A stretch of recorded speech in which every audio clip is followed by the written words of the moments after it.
So you are probably thinking to yourself, wait a minute, movie review with this background? Well, it's for a couple of reasons. One, because of my new job. Um, I should say, at least the first week of my new job. I got out at a much later time.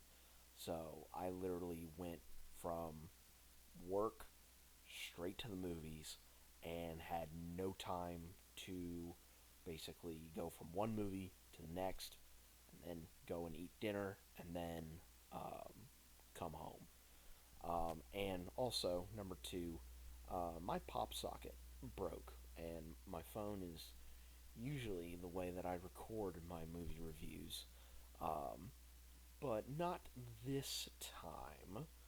Um, Not this time at all. Um, so we're doing it with this background and also with my laptop. But it also works out as a benefit because this first movie that I'm going to be reviewing, I want to give all the credit to everybody in this movie. So, my name is Daniel Strunk. Welcome to QuickTime Reactions, and this is my review of Rental Family. This is the movie that stars Academy Award winner Brendan Fraser, as well as Takahiro Hira, Mari Yamamoto, Shannon Mahina Gorman, and Akira Imoto, as well as a whole host of others. And it tells the story about Philip, who is an American in Japan, and he is a struggling actor trying to, make ends meet while also, trying to pursue his dream of being an actor.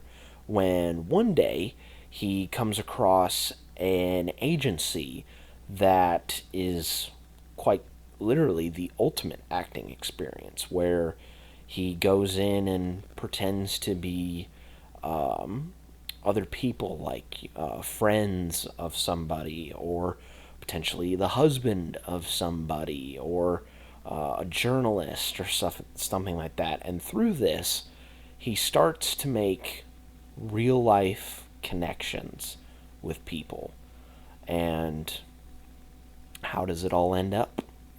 So this I found the concept to be extremely fascinating. An actor going in and, like I said, doing the ultimate acting, pretending to be, someone, either in a family or as a journalist, or, whatever it may entail. And I think that's really well done, thanks to the writing and the directing. Writing and directing fell on someone named Hikari, and they also had help writing this by Stephen Blahut. I hope I'm saying that last name correctly.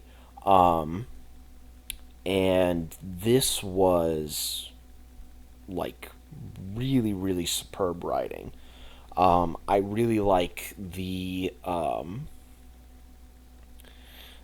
reasoning as to why this agency is theirs, because the hook for why this agency is there is because mental health is something that a lot of people don't want to talk about, and or not discuss publicly. It's being stigmatized.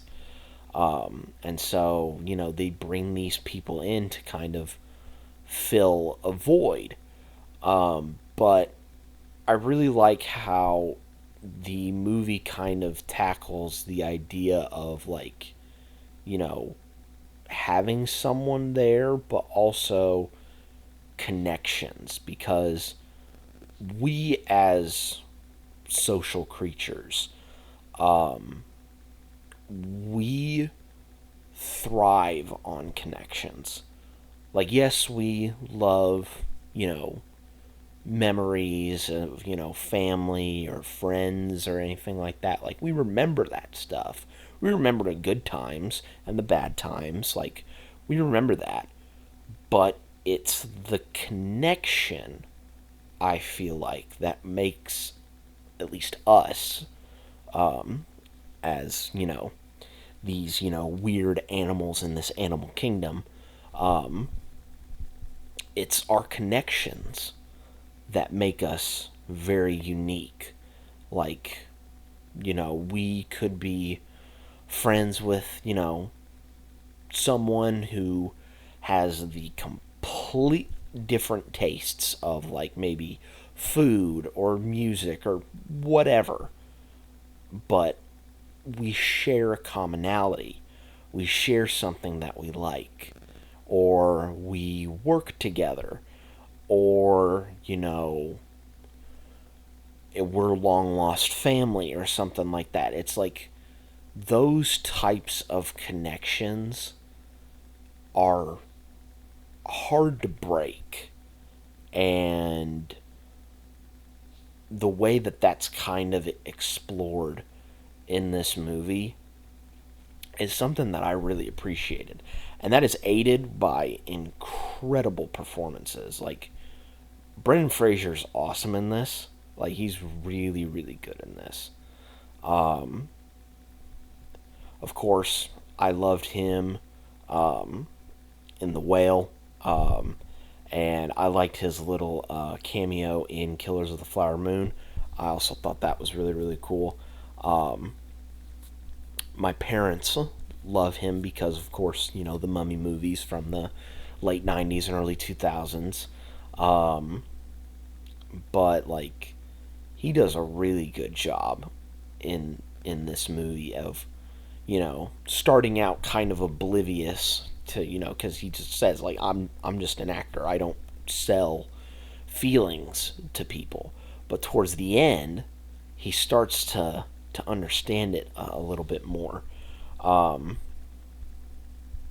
Akira Imoto, I wanted to talk about because he has a scene towards the tail end of the movie that is really, really emotional. Like, really emotional. I don't want to spoil anything about it, um, but it is really, really emotional. Um, Takahiro Hira, who plays the manager of the uh, of the establishment. Um, I thought he also did a really good job and is also very complex himself. Like, every single character in this has a complexity to about him, has a nuance to him. One of my favorite scenes um, in this is when Philip and another actress, uh, Akio, they're in a restaurant and they're like, "Well, if you wanted to use this, like, who would you want?" And they give their reasoning as to who they would want, in their lives, and I found that to be very, very interesting. Um, the cinematography in this is absolutely awesome. Um, Takuro Ishizaka, I hope I'm pronouncing that correctly. Um, Lots of really good shots of Japan, which, you know, Japan, in my opinion, is like one of, if not the most photogenic places in the world, because mainly you have history meets modern architecture in that city, and seeing that captured with, just this, all these really cool drone shots, but also really long takes to kind of like breathe in the space. Um, I thought that was really, really cool. The music in this is also really, really cool. And there were multiple points in this movie where I was I was close to tears. Like, this is a really, really good movie, and I think it may end up in my top 10 of the year once we get towards the end of the year.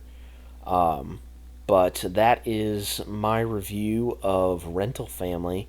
Um, Performances in the cast superb, writing superb, directing superb, cinematography superb, music superb. Like, this is just a really, really good movie that you should definitely check out. You know, check out Wicked, go see Wicked, but go check this movie out if you want some really deep, introspective like looks at, you know, not only yourself but, you know, maybe some other people like in your family. Um, but that's just my opinion. What do you guys think? Let me know down in the comments below. But thank you guys so much for watching all the way to the end. If you like what I'm doing, maybe uh, hit that subscribe button. That's gonna, you know, pop up right there ish. Also, you know, I'm starting to branch out more. Maybe check out my wrestling content, both predictions and reviews, and also my WWE Supercard content as well. But I think that's pretty much it for me, guys. Be safe out there and cherish the connections that you make with people, because you never know when they're going to go away. So just cherish those connections. I will catch you guys next time.